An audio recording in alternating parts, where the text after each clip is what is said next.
ki reito ko mai a vida na singa saote nando na serikali arere ya volambe ko Mr. Mbera ve ke mni nando botio volau Mr. Mbera en non darui waseninga una ni vakatau vakatongo na keni rorongo na ilala kai ni weni mate solenga tu na lolosi isa e tambalesi na seni kautale o na kamosi sa solia ka kauto chawa kamenanda urukobi te bona idodho ni alumango nanda ulutanga ngori na ilala kai ni wani mate solenga tu na lolosi e kania tengu na nona kadilesu tu o tamanda ninduindui nonda lesu e na kena kinda ni mataka sa nambula woli tunga me indivi na nona vinaka rest in peace isa chone tuina sao satala mosi na nomu mbula me usereka tunikua ko wakai sulu woli e nandina kena yalo malua sangu de na kemuta tanra e nandela ni vanua ko sudu na ruadiwa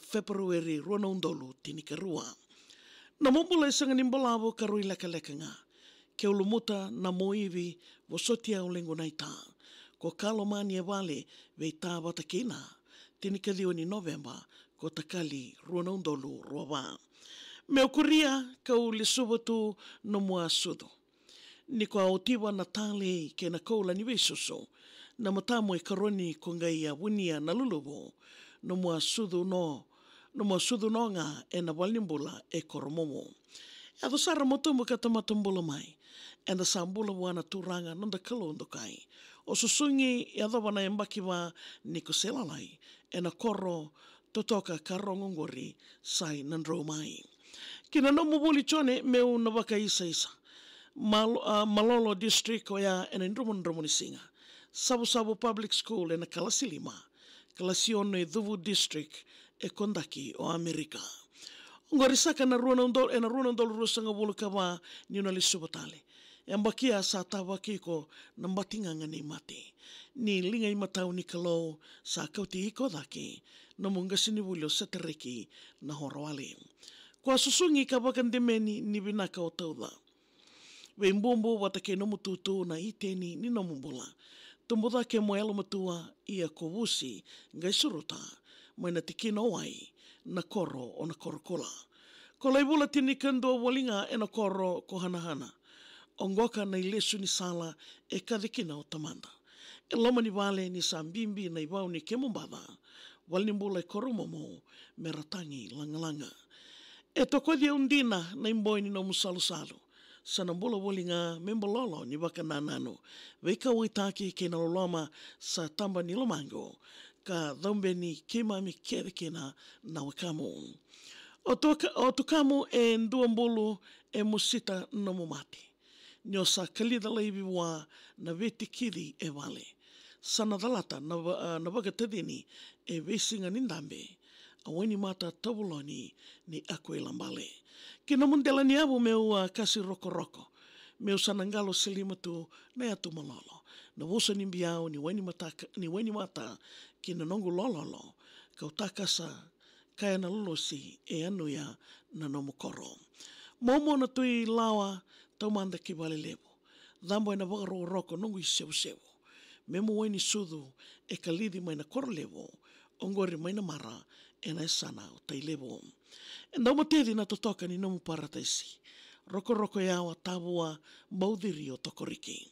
Ko sala i te tarawau na edhamu sana indivi me senikau ni mbulumbulu ni matangali o wana TV.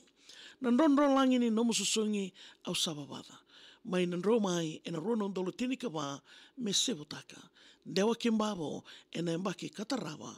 So levo na rono ndolo tinika walu. Rono ndolo rusanga bulu katolu ki hanahana.